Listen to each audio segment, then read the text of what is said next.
You say that you have a responsibility to share what your constituents tell you, but don't you also have a responsibility to fact-check them first?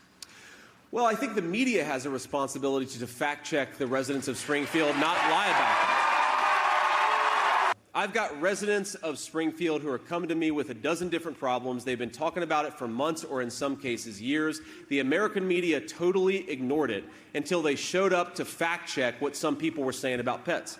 So there's one story out there from multiple people, by the way. Multiple people have come to my office, have said on video, they talk about the pet story. And that's all the American media wants to talk about. And of course, the American media goes into Springfield, dives in, harasses everybody who dares to complain about the condition of the town. That is not journalism, and that's not seeking the truth. That is bullying on an industrial scale. And I think the media ought to be ashamed of itself. So those comments are, about eating dogs and things are very hurtful.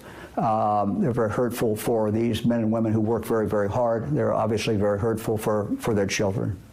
They're hurtful, but are they also fueling these threats? Well, look, as the mayor said today, Mayor Rue, he said, before this, we had Haitians here for 3 years, 4 years. And we did not have any of these. If these comments that are baseless, that are being made by former President Trump and Senator Vance, if they were not being made, would those threats stop?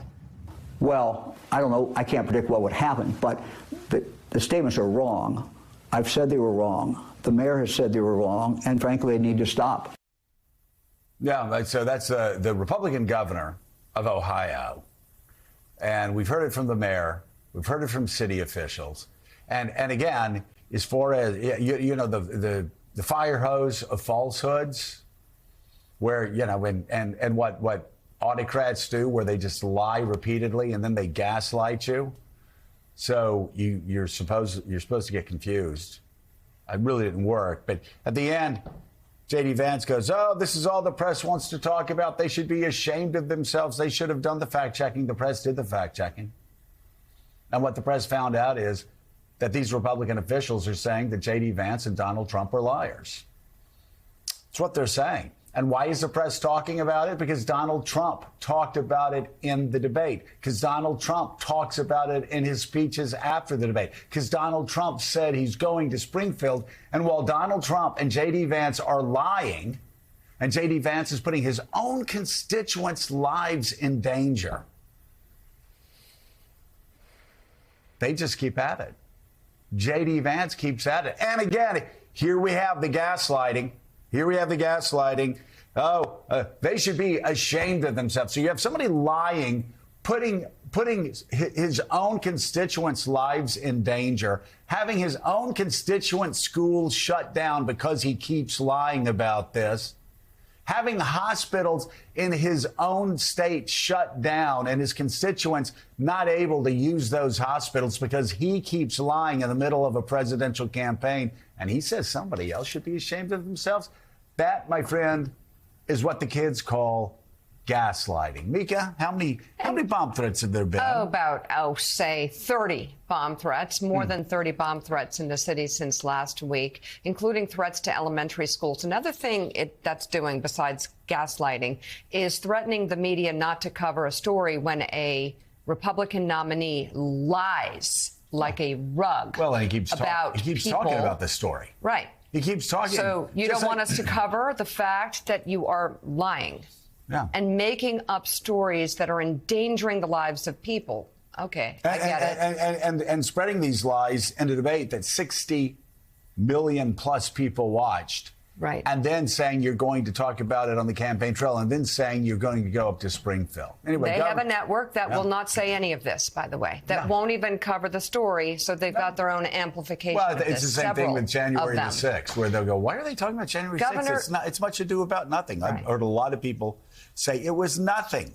And yet Donald Trump keeps talking about January 6th. He keeps talking about his January 6th convict choir. Anyway, Governor DeWine, the struggle. Governor DeWine yesterday sent dozens of state troopers to be stationed across the city's schools for the foreseeable future. Again, all because of Donald Trump and J.D. Vance's lies. Joining us now, national correspondent for The Dispatch, Kevin Williamson, also with us, White House correspondent for Politico and co-author of The Playbook, Eugene Daniels. Good to have you both. Kevin, your new piece is incredible. But then again, Kevin, all of your pieces are incredible. There is a line, though, a Southern state school like me, a guy like me that stuck out, where you wrote that you were surprised that a guy that was basically this smart, that has the education that he has, would resort to these lies when he knows better. And that's what, every time I look at members of my former party that went to, Yale and Harvard and Stanford, all these, so I'm saying, wait, they could be doing so much as a conservative. They could be helping this country so much as a conservative, and instead, they follow Donald Trump around and spread his lies.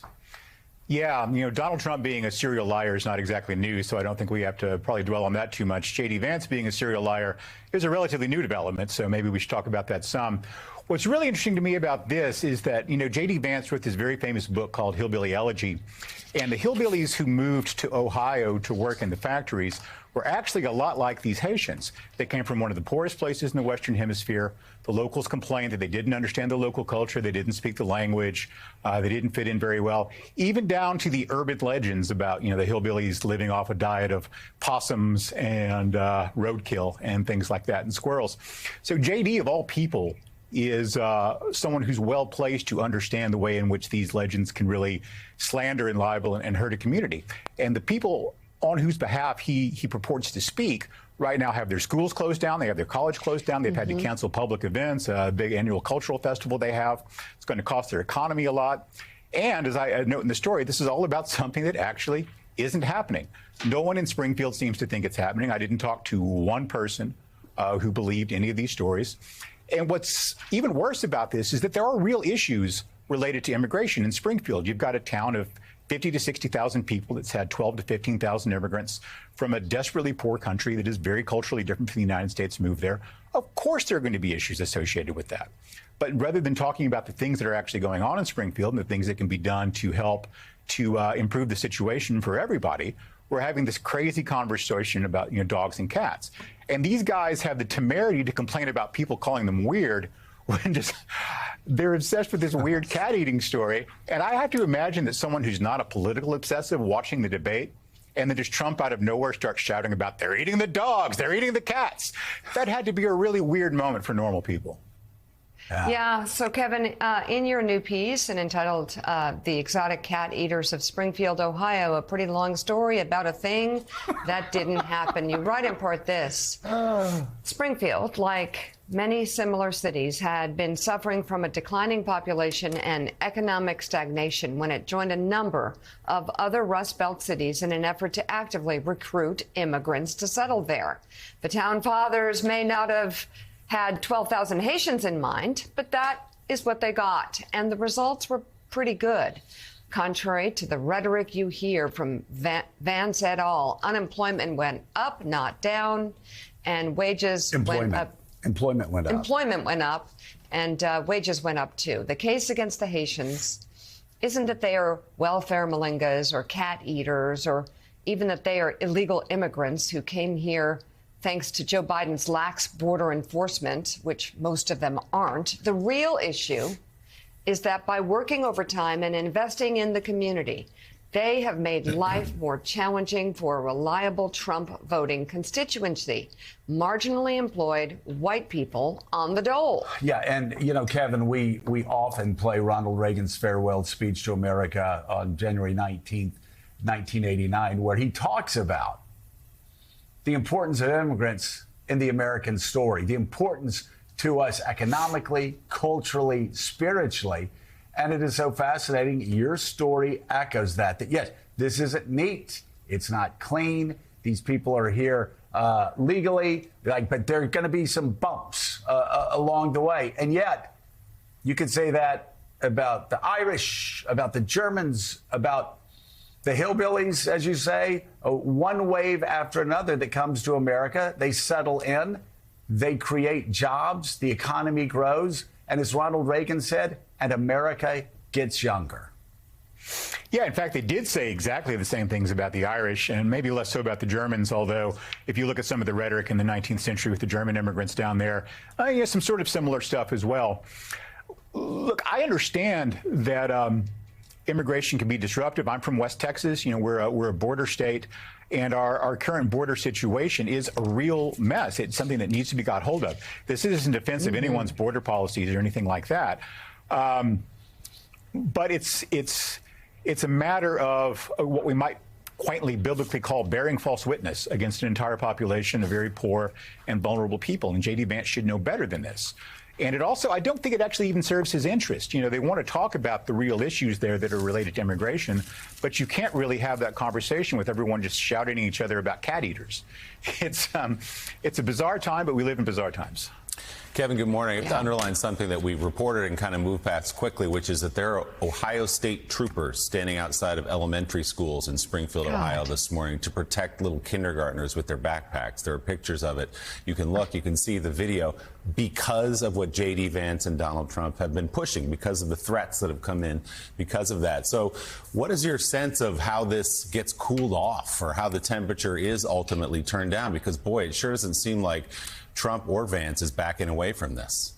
Sure. I think that after the election and the national attention goes away, that a lot of this stuff will stop. As I understand it, most of the bomb threats and stuff seem to be coming from outside of that community. So they will get back to doing what they've been trying to do for the last couple of years, which is to work toward ways to mitigate the effects of the real problems that they have there.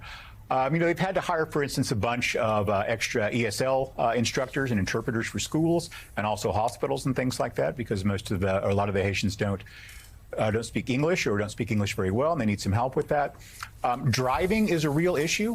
Apparently, the Haitian driving culture is a little bit more casual in terms of its observation of the rules. And of course, there was this terrible accident a couple years ago in which a Haitian immigrant who was driving recklessly hit a school bus and killed a kid. So that's kind of what really began to bring some of this to the forefront.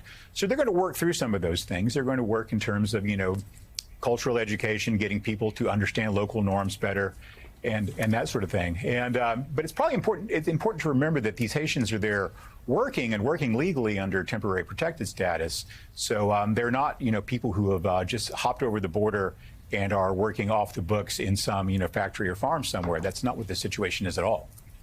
Yeah, and Mika, it's important also to remember that there good people in Springfield don't want to be drawn into this. The father of the young boy who was tragically killed in that accident. Yeah, so actually please don't talk went about before this. city council and said, do not try to use my son to spread hate. And that was an accident. That was a terrible, tragic accident. Said it was a terrible, tragic accident, but said, do not use my son's memory to Really spread cool. hate. It is not who he was, and it's not who we should be. So national correspondent at The Dispatch, Kevin Williamson, thank you very much. Thank you, Kevin.